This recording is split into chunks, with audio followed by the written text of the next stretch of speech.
علم وتعلم تذكر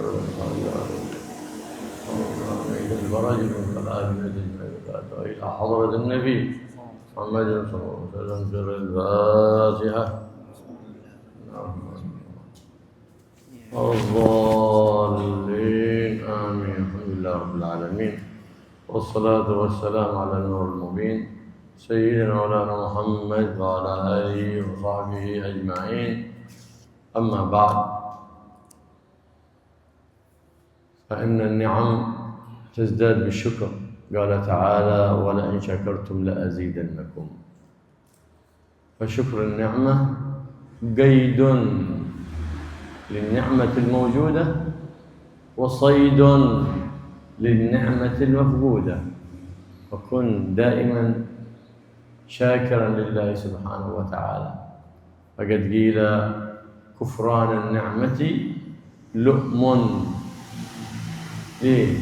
لأن دليل على دناءتك، على خستك، على ظلمة باطنك والعياذ بالله. وكفران النعمة لؤم والعياذ بالله. وصحبة الأحمق شؤم. صاحب أحمق شؤم والعياذ بالله. معك صديق أحمق يضرك وهو يظن أنه ينفعك. إيه، في ذباب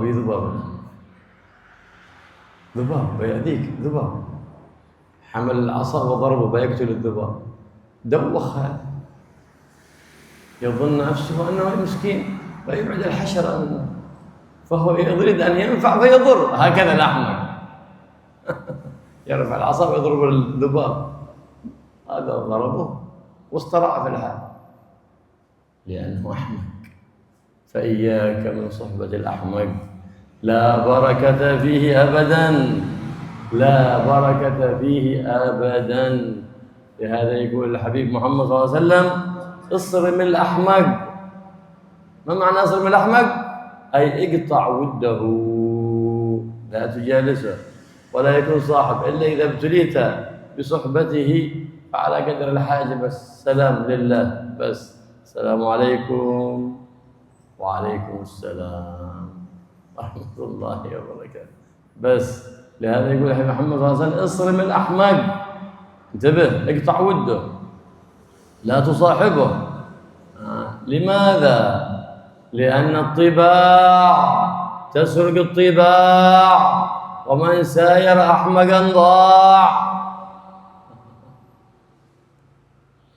فمجالس السفهاء تنقص العقل، يقول سيدنا علي كرم الله وجهه. وإذا بتعب يزيد جالس الحكماء، هكذا يقول باب مدينة العلم عليه السلام. فأنت إذا جالست أحمقا لا يسري إليك من حيث لا تشعر، أنت من حيث لا تشعر. قال رسول الله صلى الله عليه وآله وسلم: خصلتان من كانتا فيه كتبه الله شاكرا صابرا، ومن لم تكونا فيه لم يكتبه الله شاكرا ولا صابرا. ما هما؟ من نظر في دينه إلى من هو فوقه فاقتدى به، ونظر في دنياه إلى من هو دونه فحمد الله على ما فضله به عليه.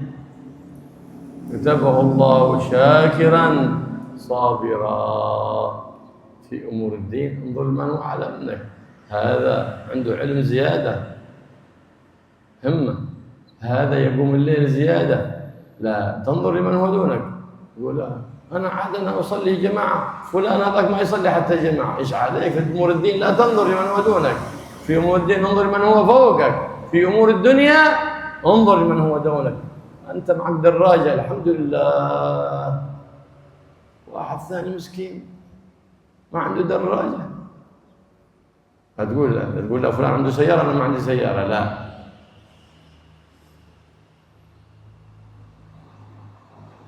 فلان مستأجر بيت قل الحمد لله أنا عندي بيت، فلان عاد مستأجر بيت أنا أحسن منه. وهكذا انظر لأمور الدنيا من هو دونك حتى يبقى الشكر في قلبك، فتكون شاكرا صابرا، فيكتبك الله سبحانه وتعالى من الصابرين الشاكرين. ومن نظر في دينه إلى من هو دونه، ليش أنت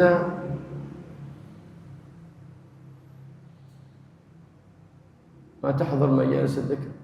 قال الحمد لله واظب على الصلوات الخمس، فلان حتى الصلاة ما يصلي في جماعة، أنا عاد أحسن منه يصلي في جماعة. هذا لئيم الذي يأتي بالكلام هذا. لا، انظر في أمور الدين إلى من هو دونه، لا تنظر إلى من هو. ومن نظر في دينه إلى من هو دونه، ونظر في دنياه إلى من هو فوقه،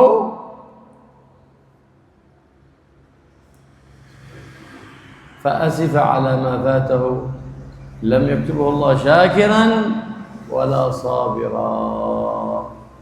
هكذا ورد في الحديث عن سيد الأولين والآخرين: فإذا تريد أن تكتب من الشاكرين الصابرين فانظر لمن هو فوقك في أمور الدين، ولمن هو دونك في أمور الدنيا، ولا تنظر لمن هو دونك في أمور الدين، ولا تنظر لمن هو فوقك من أمور الدنيا. إن أردت أن تكتب من الصابرين الشاكرين، والله يوفقنا وإياكم لشكر النعم، فإن بشكر النعم تزداد النعم وتثبت النعم، وبذل اللقم، وببذل اللقم تدفع النقم. فالله يوفقنا وإياكم لما فيه صلاح ديننا ودنيانا، ويرزقنا صحبة الأخيار، ويبعد عنا صحبة الحمقى والنوكى والعياذ بالله، ويرزقنا صحبة العقلاء ومجالسة العقلاء وأهل العلم بجاه سيد العالمين المربين محمد الرؤوف الرحيم صلى الله عليه وآله وصحبه وسلم. Alhamdulillahirrabbilalamin, wassalatu wassalamu ala asyrafil anbiya wal mursalin Sayyidina Muhammadin wa ala alihi washabihi. Nikmat itu akan bertambah dengan cara kita bersyukur kepada Allah Subhanahu wa taala. Allah Subhanahu wa taala berfirman, "La in syakartum la azidannakum." Dan jika kalian bersyukur, maka aku Allah Subhanahu wa taala akan menambah kepada kalian. Jadi bersyukur kepada Allah Subhanahu wa taala itu bisa mengikat nikmat yang sudah diberikan kepada kita dan bisa memburu nikmat yang belum diberikan kepada kita. Sebaliknya, mengkufuri nikmat itu celah, itu sebuah kesialan dan menunjukkan bahwa Anda orang rendahan kalau Anda tidak mensyukuri nikmat. Juga membuktikan bahwa di dalam hati Anda ada kegelapan kalau kita tidak bisa mensyukuri nikmat yang diberikan oleh Allah Subhanahu wa taala. Makanya dikatakan kufrun nikmat lu'mun wa suhbatul ahmaq syukmun. Mengkufuri nikmat itu lu'um, sebuah celah. Begitu juga berteman dengan orang-orang tolol itu kesialan. Jadi berteman dengan orang-orang tolol itu sial, membawa sial. Mereka orang-orang tolol itu kalau berteman dengan Anda, mereka kadang niatnya baik kepada Anda, tapi berkat ketololannya dia bukannya memberi manfaat kepada Anda, tapi justru membahayakan Anda. Contoh, Anda punya teman orang tolol, Anda dikerubungi lalat. Awas ada lalat. Dia niatnya baik, ingin menjauhkan lalat dari Anda, tapi dia ngambil tongkat dan ingin memukul lalat tadi dan terkena Anda. Akhirnya Anda terpukul oleh tongkat. Inilah contoh teman yang tolol. Mereka lebih sering akan membahayakan Anda daripada memberikan manfaat kepada Anda. Makanya isrimil ahmak, putuslah orang-orang tolol. Maksudnya jangan punya relasi dengan orang-orang tolol, orang-orang yang dungu. Karena yang seperti itu. Kecuali kalau dalam keadaan hajat saja, ketemu, kita nyapa, salam, ya sudah selesai. Setelah itu jangan berlama-lama berinteraksi dengan orang-orang tolol. Karena At-tiba tasrikut tiba, sebagaimana dikatakan. Anda berteman dengan orang tolol, Anda secara tidak langsung akan ketularan ketololannya. Karena tabiat, watak itu bisa nular. Makanya dikatakan oleh Sayyidina Ali karamallahu wajhah, majalisus sufaha tunakisul akal. Berkumpul dengan orang-orang tolol, berkumpul dengan orang-orang dungu itu bisa mengurangi akal. Jadi Anda kalau berkumpul dengan orang-orang dungu, mau tidak mau akan nular kedunguan tersebut tanpa Anda sadari. Dan juga dikatakan dari dalam bab syukur juga, khoslatan man kana fihi kutiba syakiran sabiran. Dua hal yang kalau dua hal ini ada pada diri seseorang, maka dia tercatat orang yang bersyukur dan orang yang bersabar. Begitu juga dua hal yang kalau dua hal ini tidak ada pada seseorang, maka dia tidak akan tercatat menjadi orang yang bersyukur dan bersabar. Apa dua hal tersebut? Yang pertama, barang siapa yang melihat dalam urusan agamanya kepada orang yang lebih tinggi levelnya daripada dia, maka dia akan tercatat orang-orang yang bersyukur dan bersabar. Juga yang kedua, orang yang dalam urusan dunia melihat orang yang ada di bawahnya, maka dia tercatat menjadi orang yang bersyukur dan bersabar. Jadi dalam urusan agama, kita hendaknya melihat orang yang levelnya lebih tinggi daripada kita. Oh, teman kita itu Masya Allah, ilmunya lebih banyak daripada saya. Semoga saya bisa seperti beliau atau lebih hebat dari beliau. Oh, teman saya itu Masya Allah, dia ibadahnya, qiyamul lailnya jauh lebih bagus daripada saya. Semoga saya bisa seperti itu atau lebih baik daripada itu. Bukan sebaliknya. Kalau dalam urusan agama, saya masih mending, saya sholatnya jamaah. Itu si fulan sholatnya tidak jamaah malah. Ini terbalik namanya. Dalam urusan dunia, sebaliknya kita melihat orang yang levelnya di bawah kita dalam urusan dunia. Kita diberi motor oleh Allah SWT. Alhamdulillah kita punya motor. Betapa banyak orang yang mana-mana jalan kaki karena tidak punya motor atau masih mengayuh sepeda. Melihat temannya rumah masih ngontrak, harus nyewa. Alhamdulillah punya rumah sendiri, tidak perlu bayar biaya bulanan atau biaya tahunan untuk ngontrak. Jadi seperti ini. Bukan sebaliknya, fulan Masya Allah sudah punya mobil, saya sampai sekarang belum punya mobil. Ini terbalik namanya.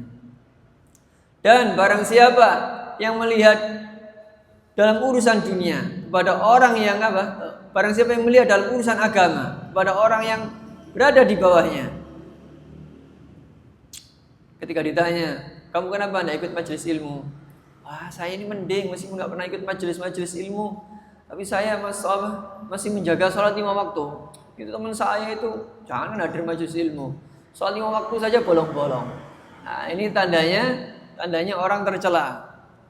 Begitu juga barang siapa yang melihat dalam urusan dunianya kepada orang yang di atasnya, maka orang-orang ini tidak akan tercatat, tidak akan dicatat oleh Allah SWT sebagai orang-orang yang bersyukur dan orang-orang yang bersabar. Jadi sekali lagi, kalau dalam urusan agama, lihatlah orang-orang yang ada di atas Anda sehingga menjadi inspirasi bagi Anda. Dalam urusan dunia, lihatlah orang-orang yang berada di bawah Anda sehingga Anda mudah untuk bersyukur dan bersabar atas apa yang menimpa Anda, sehingga kita semua tercatat menjadi orang-orang yang bersyukur dan bersabar. Semoga Allah SWT memberi taufik kepada kita untuk mensyukuri nikmat-nikmat yang diberikan oleh Allah SWT, sehingga nikmat-nikmat tersebut akan ditambah oleh Allah SWT. Dan semoga Allah SWT bisa memberi taufik kepada kita untuk mensyukuri nikmat-nikmat tersebut. Karena salah satu dengan dengan mensyukuri nikmat akan diberikan oleh Allah SWT. Juga dengan memberikan makan kepada orang yang membutuhkan, itu bisa mencegah mara bahaya. Dan semoga Allah SWT menjadikan kita berkumpul dengan orang-orang pilihan Allah SWT dan menjauhkan kita dari orang-orang dungu dan orang-orang tolol dan majelisnya orang-orang bodoh dengan keagungan Nabi Muhammad SAW.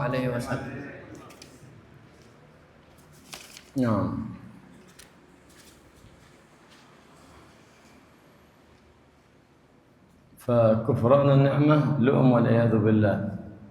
وقد ضرب لنا الله سبحانه وتعالى مثلا في القرآن بقارون قال إنما أوتيته على علم من عندي. الله أنعم عليه، جحد المنعم، فأنا أوتيته على علم عندي. إيش كانت عاقبته؟ فخسف بجحد النعمة تتحول إلى نقمة والعياذ بالله، فخسف به وبداره الأرض، فلقت الأرض وخسف به والقصر حقه كله تحت الأرض. وهكذا كما ترى تصطنع معروف مع أحد، تساعد أحد، تعلم أحد، ثم بعد ذلك كأن لم يعرفك بل يجحد ذلك. ربما يفتخر بمشايخ آخرين، وربما ينسب النعمة لأحد آخر، أو ينسب ذلك لنفسه. جحد النعمة والعياذ بالله دليل على أنه لئيم.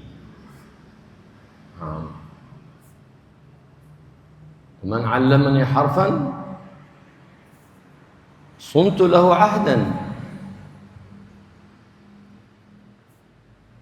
لكن ليس كما يعتقد البعض أن كل من تعلم عند حد أو دخل المعهد عند حد يكون شيخ فتح في ذلك المعهد. لا، الشيخ الفتح ما تعرفه أنت تتعلم من هذا وتتعلم من هذا، تطلب الحكمة حيث ما كانت، حيث وجدت قلبك في هذا المجلس الزمه، قلبك ما ازداد، لا تخلى ولا تحلى ولا ترقى، روح ابحث لك عن مكان ثاني يا أخي حتى تتخلى عما يسخط المولى وتتحلى بما يرضي المولى سبحانه وتعالى. فحينئذ تترقى. المراقي العاليات المصيبة من صغره إلى أن شاب ما ترقى، لأنه ما اتصل بأهل الرقي، ولا تحلى لأنه ما جالس أهل التربية، بل ربما كبر في السن قد بلغ 70 وما صحت له صلاة واحدة مع الله سبحانه وتعالى. نسأل الله العافية والسلامة. الأمر خطير يا أخوان، هذا انتبه من كفران النعمة، سواء ساقها الله سبحانه وتعالى عليك أو ساقها على أيدي أحد من عباده. فقد قال النبي محمد صلى الله عليه وسلم: من لم يشكر الناس لم يشكر الله سبحانه وتعالى. على واسطة الله سبحانه وتعالى جعله واسطة. وصحبة الأحمق شؤم، نسأل الله العافية والسلامة. شؤم، نسأل الله العافية والسلامة. فالحماقة خفة العقل، فلان خفيف عقله. سوء التصرف، ضعف التمييز، هذا كله حمق، لا يفرق بين ما ينفع وبين ما يضر، هذا حمق. العجلة في غير موضعها من الحماقة. عدم النظر في العواقب من الحماقة. العاقل الذي ينظر إلى ما بعد.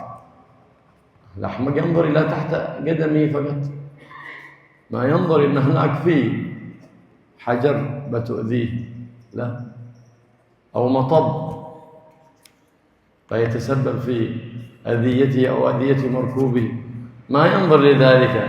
نعم، هكذا الأحمق يكون.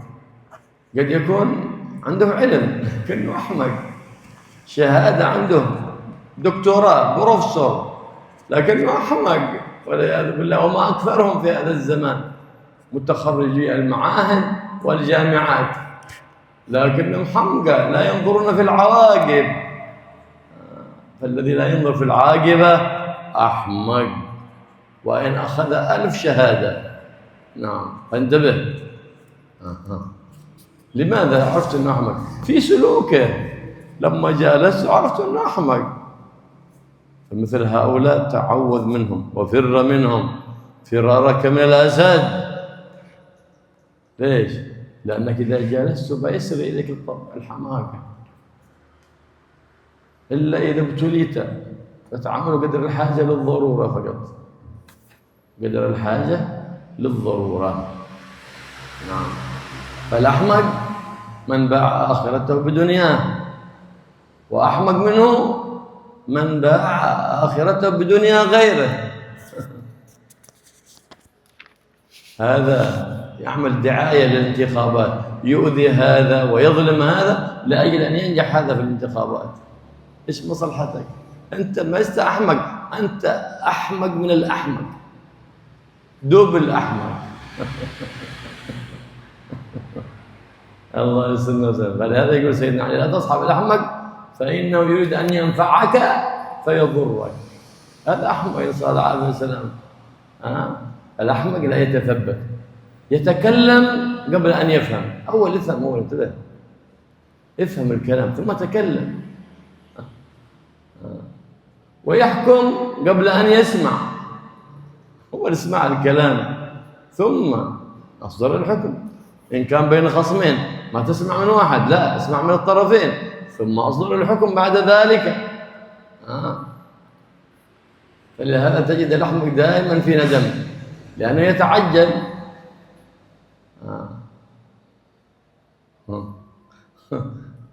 الأحمق يحب إنسان بيذاكر اللي يضحكه، ما يحب اللي ينصحه. الأحمق يحب الذي يضحكه. كما هو حال الناس اليوم، بغوا متكلم يضحك الناس، لا ينصحهم ولا يبكيهم. لا، الأحمق هو الذي يحب من يضحكه ولا يحب من ينصحه، يحب من يمدحه ولا يحب من ينبهه على نقصه. هذا هو الأحمق. الأحمق تعطيه سر، فهذا أن تجده عند الناس فاشي، هذا أحمق. هذا ما أتمنك على سر قصة بيني وبين أهلي ثم تفضحني عند الناس وتفضحني عند أصحابي. فالأحمق يغضب بلا سبب، تجده غضبان. نعم. ودائما عنده حسن ظن بنفسه ويسيء الظن بمن ينصحه. أحمق هذا. أو تنصحه: يا ولد، يا أخ، كذا كذا كذا، يقول: وأنت كذلك يا ابني، انصح ولدك. شوف ولدك يسيء الأدب في المسجد، يقول: وأنت ابنك كذلك. هذا أحمق. هذا أحمق جاهل. فاعلم أن المرء إذا تم عقله قل كلامه، وإذا نقص عقله كثر ملامه، والعياذ بالله. والله يسترنا بستر الجميع، يحفظنا من الحماقة ومن شر الحمقى يا رب العالمين. الأحمق يستعجل الربح فيخسر رأس المال.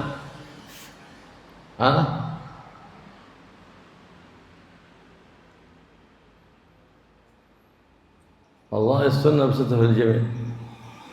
فالحماقة تفسد عليك الدين وأنت لا تدري، وصحبة الأحمق تفسد دينك وأنت لا تدري.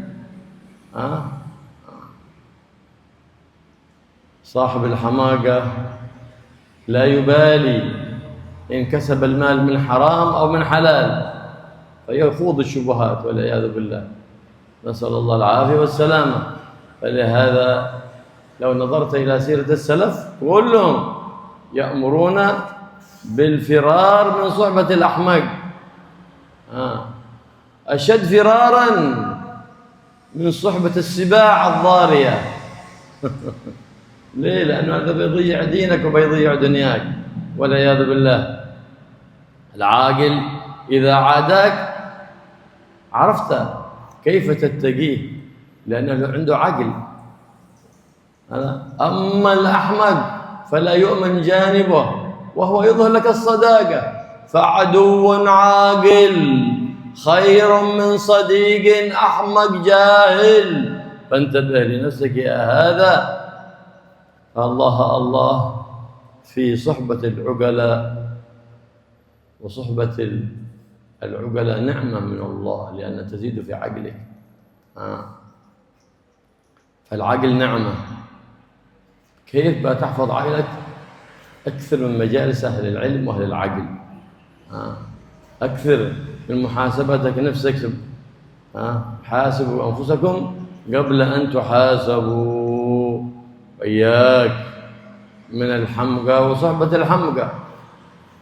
إذا رأيت نفسك في كشف الحمق فتعلم التثبت في الأمور. فإذا أردت أن تعالج نفسك من الحماقة فعليك دائما بسؤال أهل الذكر. من هم أهل الذكر؟ أهل العلم والعمل، أهل الحكمة. أردت أن تعالج نفسك من الحماقة فاضبط لسانك، لا تطلق لسانك. والله يحفظنا وإياكم من الحماقة ويبعد عنا الحمقى، ويوفقنا وإياكم لصحبة أهل العقل والحكماء والعلماء يا رب العالمين، ويجعل ببواطننا بفرقانا نفرق به بين الخير والشر وبين الحق والباطل، وذاك إنما يكون بلزوم التقوى. اتقوا الله يجعل لكم فرقانا. والله يجعل لنا ولكم تقوى نلازمه في السر والعلن لنثبت دائما على قدم جد الحسن، ويحفظنا ربي وإياكم من جميع الفتن ما ظهر منها وما بطن، بجاه النبي محمد جد الحسن صلى الله عليه وآله وصحبه وسلم.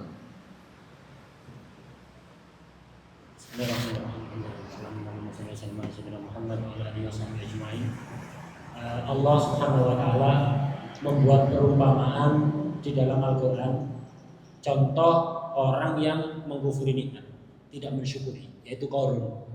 Qarun itu diberi harta yang sangat melimpah, semuanya serba mewah, hartanya numpuk-numpuk, tapi kemudian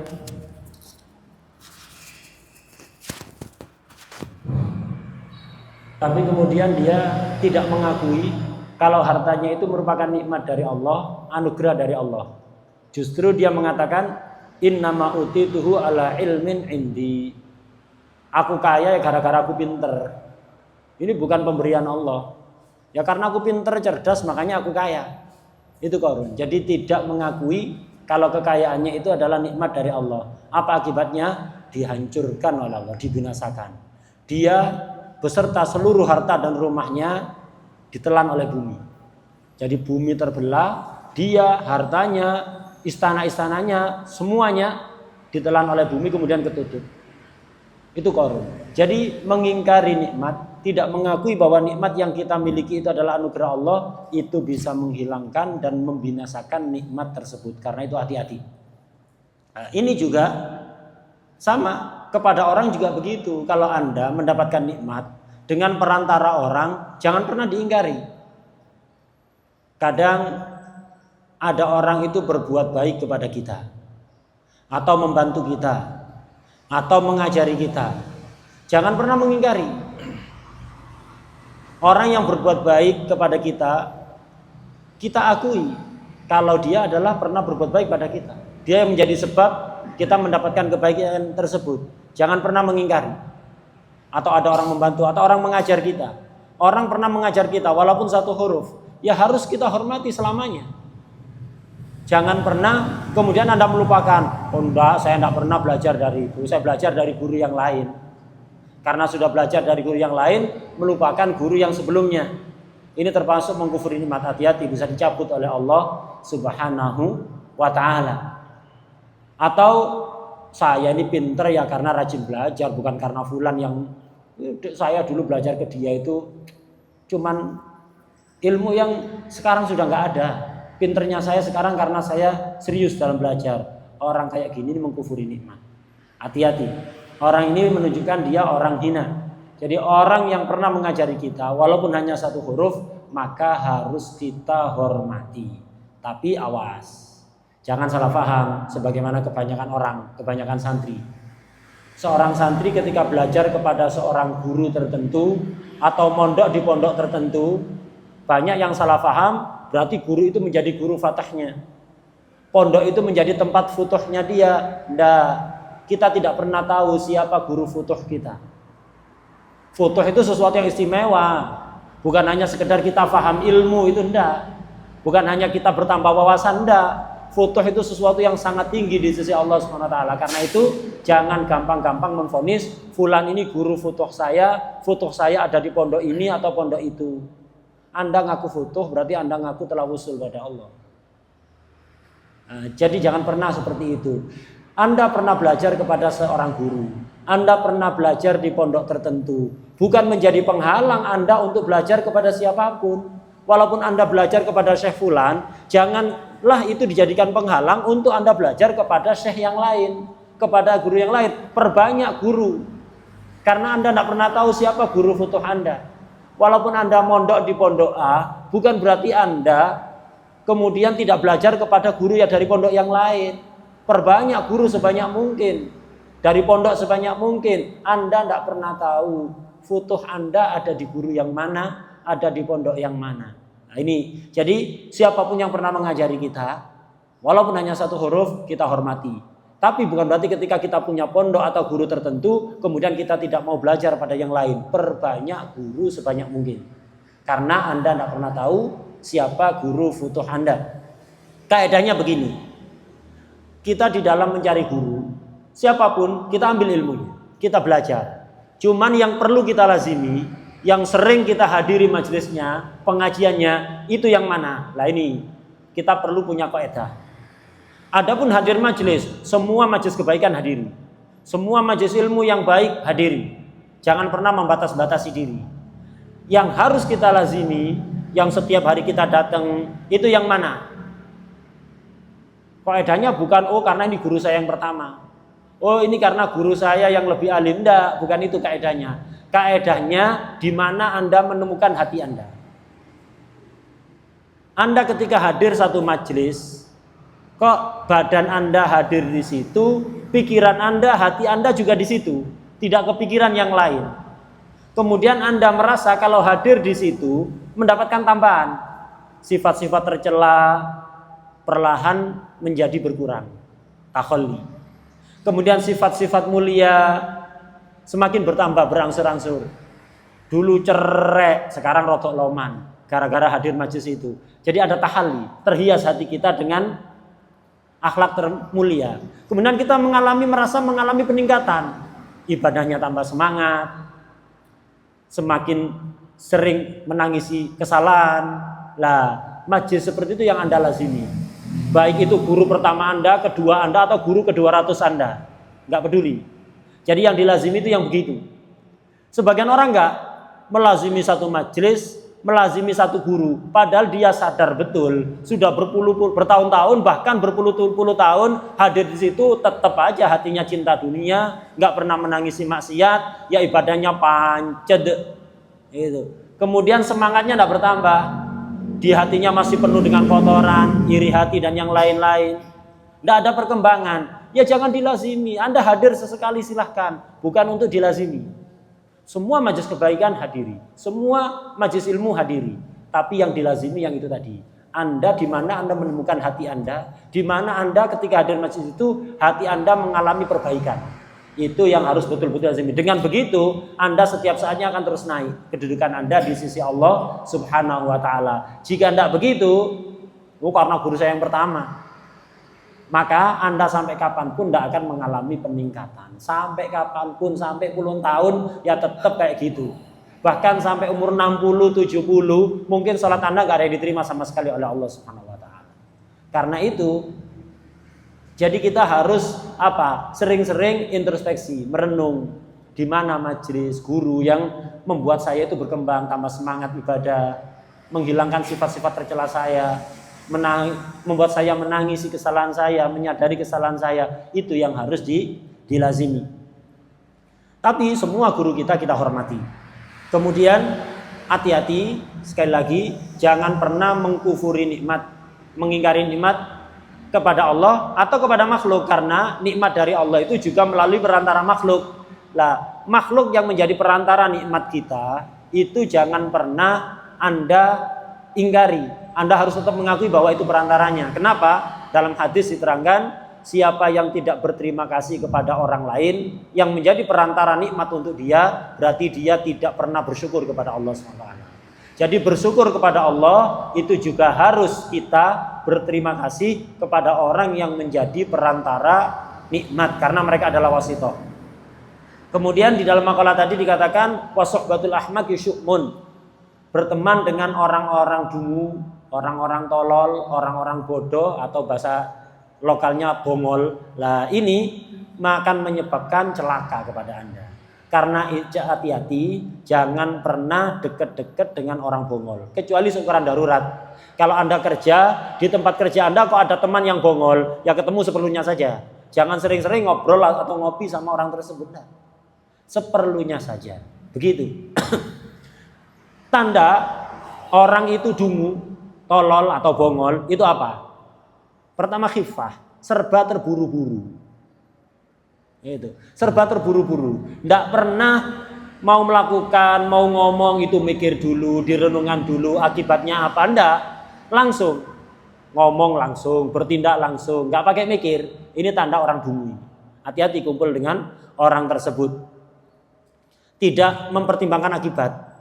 Orang kalau akalnya sempurna itu melihat jauh ke depan. Kalau saya maju, kira-kira aman apa enggak? Melihat jauh ke depan. Kalau orang dungu enggak, melihat jempol kakinya tok. Jempol kakinya dilihat, jempol kaki aman, maju sudah. Enggak tahu di depan ada sumur. Enggak tahu di depan ada jalan raya. Enggak tahu di depan ada bahaya. Itu orang bodoh. Jadi orang dungu itu begitu, bertindak gerusa-gerusu, tidak memikirkan akibat, tidak memandang jauh ke depan lah. Orang-orang kayak gini itu hindari. Atau orang yang keputusannya sering nggak bagus, nggak tepat, keputusannya sering nggak benar. Ini tanda juga berarti dia ini orang dungu. Orang dungu ini kadang-kadang punya wawasan luas, masya Allah, wawasannya itu luas. Bahkan sudah doktor, bahkan profesor, bahkan kadang doktornya nggak satu, double, doktor bidang ini, bidang itu, bidang ini, banyak ijazahnya, tapi bongol. Jadi bongol itu bukan berarti nggak punya ilmu. Kadang orang itu punya ilmu tapi dungu, wawasannya luas tapi gerusa-gerusu, nggak pernah mikir akibat. Nah ini juga bongol ini. Karena itu hati-hati kumpul dengan orang tersebut, karena itu bisa menular kepada Anda. Sering duduk dengan orang dungu akan menyebabkan Anda dungu tanpa Anda sadari. Kalau punya rekan kerja atau tetangga atau orang sekitar Anda kok dungu, ya ketemunya seperlunya saja. Seukuran darurat, jangan sering-sering. Termasuk tanda orang dungu adalah dia suka mengorbankan agama demi dunia. Ini orang dungu ini. Agama dikorbankan, yang penting dunianya aman. Ada lagi yang lebih dungu, mengorbankan agama demi dunianya orang lain. Agamanya dikorbankan, aturan agama dilanggar demi memperjuangkan dunia orang lain. Contohnya apa? Contoh kayak para pendukung calon. Ketika pas pemilihan umum kan banyak itu para pendukung itu demi memenangkan calonnya siap mencaci maki orang lain, mengorbankan agama. Padahal kalau calonnya menang, yang beruntung ya calonnya, bukan dia. Dia tidak dapat apa-apa. Ini orang paling dungu, lebih parah itu dibanding orang mengorbankan agama demi dunia yang kembali kepada dia. Itu dungu tapi masih mending. Ada dungu yang nggak ketulungan, yaitu apa? Mengorbankan agama, siap melanggar aturan agama, ngerasani orang, nyaci maki orang, menyebarkan keburukan orang demi biar calonnya menang. Ini bongol nggak ketulungan orang kayak gini. Hati-hati kumpul sama orang kayak gitu. Jangan pernah kumpul dengan orang kayak gitu, ketularan nanti. Orang dungu itu diantara tandanya adalah sering berniat baik, ingin memberikan manfaat untuk kita, tapi ujung-ujungnya mendatangkan bahaya kepada kita. Ini orang dungu. Jadi berusaha, niatnya baik, ingin memberikan manfaat kepada kita, tapi karena kedunguannya justru malah mendatangkan doror atau bahaya kepada kita.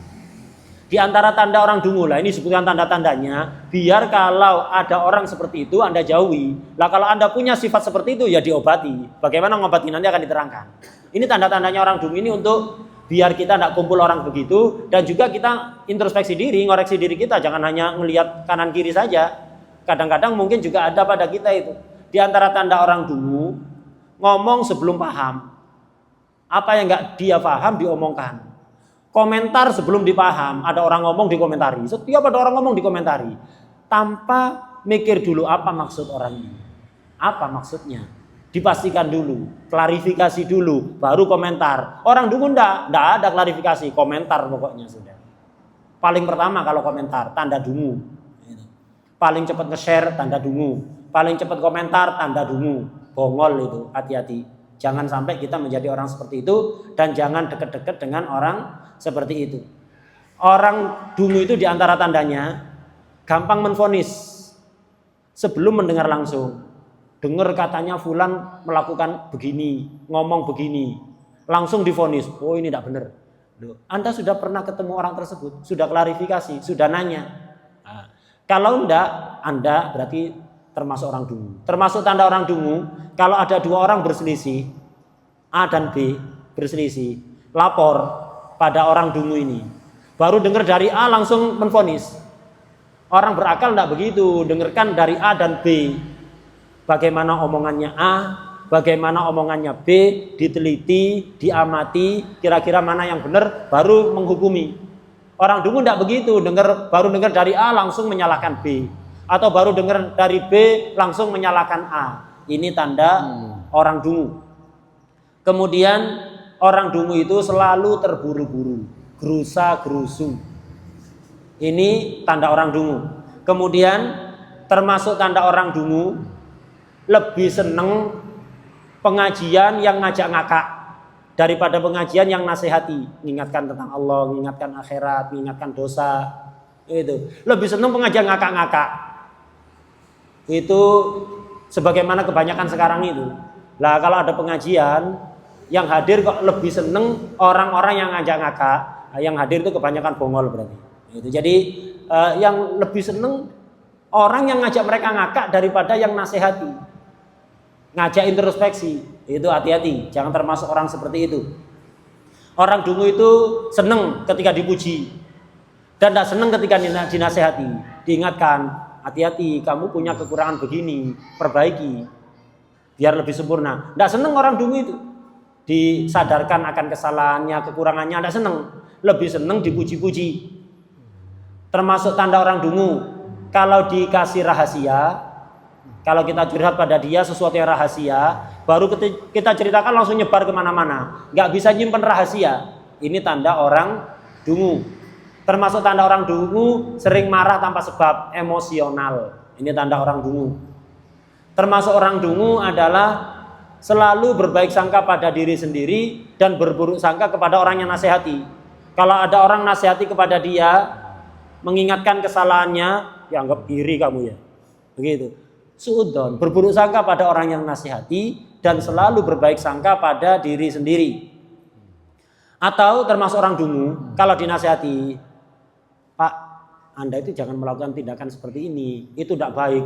Kamu juga begitu mengingatkan saya, bongol orang kayak gini. Dinasihati kok malah ngoreksi yang nasihati. Seharusnya kalau dinasihati kita berterima kasih, walaupun yang nasihati lebih buruk dibanding kita. Termasuk kedunguan adalah ketika dinasehati, Anda jangan begini, tidak baik. Kamu juga begitu mengingatkan saya. Termasuk juga tanda dungu. Orang ketika diingatkan, Pak, anak sampean itu tidak baik. Di masjid itu suka rame, ganggu orang. Tidak terima. Ini bongol berarti. Atau kalau diingatkan, Pak, anak sampean itu rame di masjid, ganggu orang sholat. Rame di musola, ganggu orang sholat. Anak sampean juga begitu mengingatkan anak saya, bongol. Mestinya siapapun yang nasihati kita, pribadi kita atau anak kita berterima kasih. Walaupun yang nasihati kita lebih buruk dibanding kita, terima kasih. Kenapa? Dia mengingatkan kesalahan kita yang mungkin kita tidak sadar. Jangan kemudian ngoreksi balik. Ini tanda kedunguan. Kemudian termasuk tanda orang dungu adalah sering ngomong atau perbuatan yang menyebabkan dipaidu orang. Jadi tindakannya, omongannya sering mendatangkan celaan orang. Nah, ini juga tanda dungu. Termasuk tanda kebalikannya dungu, berarti sempurnanya akal, orang itu tidak banyak bicara. Jadi orang yang kalau akalnya sempurna itu biasanya nggak ngecepret, tidak banyak bicara, lebih banyak bekerja. Kemudian Orang dungu itu di antara kebiasaannya, dia itu lebih sering terburu-buru ingin mendapatkan laba, tapi berakibat sak modal-modalnya habis. Terburu-buru untuk mendapatkan laba, tapi malah akibatnya bukannya dapat laba, sampai modalnya pun ludes habis. Karena itu hati-hati, itu tadi tanda-tanda orang dungu. Jangan deket-deket dengan orang-orang yang punya sifat seperti itu. Kenapa? Bahaya. Dia bukan hanya merusak urusan dunia Anda, tapi juga merusak urusan agama Anda. Termasuk tanda orang dungu. Mencari uang tidak peduli apakah halal haram, tidak ngurus. Yang penting duit. Tidak peduli halal haram ae soro, mau sing halal kan tidak peduli. Jadi yang penting harta, walaupun itu dengan cara yang haram. Ulama salaf itu sangat mewanti-wanti kita untuk jangan deket-deket dengan orang dungu. Jauhi. Itu lebih bahaya dibanding binatang buas. Binatang buas hanya akan membahayakan badan Anda, membahayakan nyawa Anda. Tapi kalau orang dungu membahayakan nyawa Anda, dunia Anda, dan agama Anda. Kemudian orang berakal itu bermanfaat walaupun dia musuh kita. Jadi kalau Anda punya musuh kok akalnya sempurna, itu bermanfaat untuk Anda. Kenapa? Membuat Anda cerdas juga.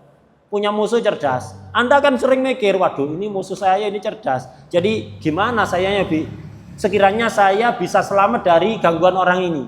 Anda akhirnya sering mikir, barokah, jadi cerdas juga. Tapi teman dekat yang dungu ini bahaya. Karena itu dikatakan aduun akil khairun min sadiqin jahil. Musuh yang akalnya sempurna itu lebih baik daripada teman dekat tapi dungu atau bongol. Hati-hati.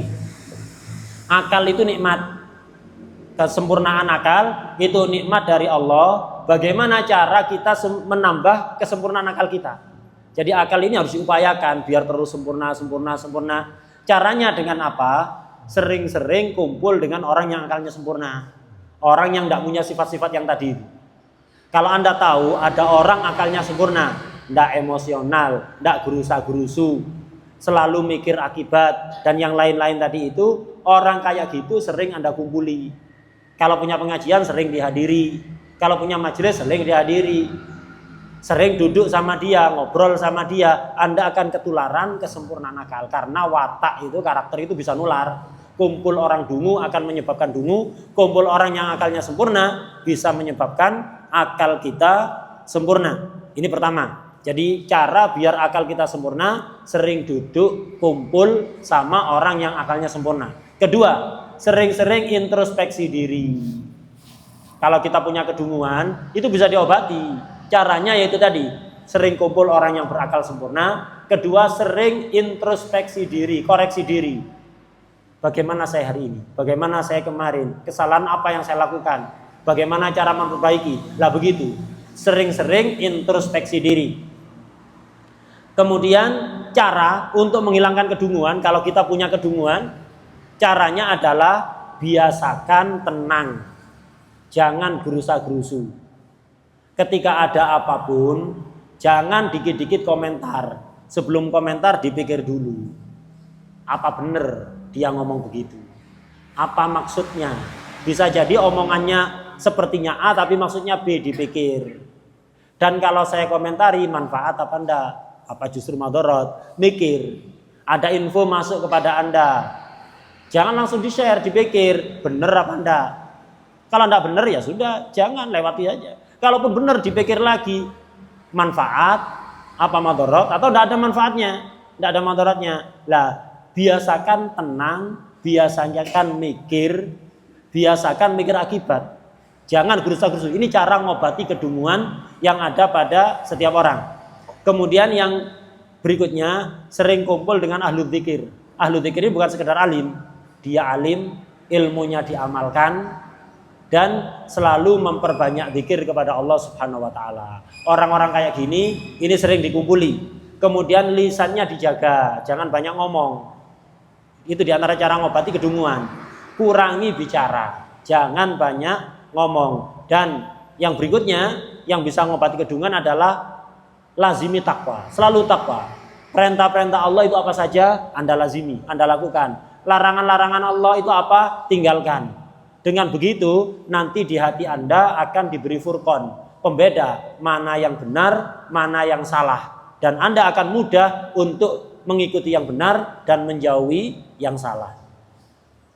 الله يوفقنا وإياك لما رضي عنا وجل بالما يسود منا ويرزقنا وإياك شهادة الصالحين الأخيار بجاه النبي محمد المختار يا عزيز يا غفار يا كريم ستار يا حليم يا جبار أصلحنا اللهم وجعلنا صالحين وفقنا محبة الصالحين وصحبة الصالحين والتخلق بأخلاق الصالحين بجاه نبيك محمد الرؤوف الرحيم وصلى الله على سيدنا محمد وعلى آله وصحبه وسلم والحمد لله رب العالمين. الفاتحة إلى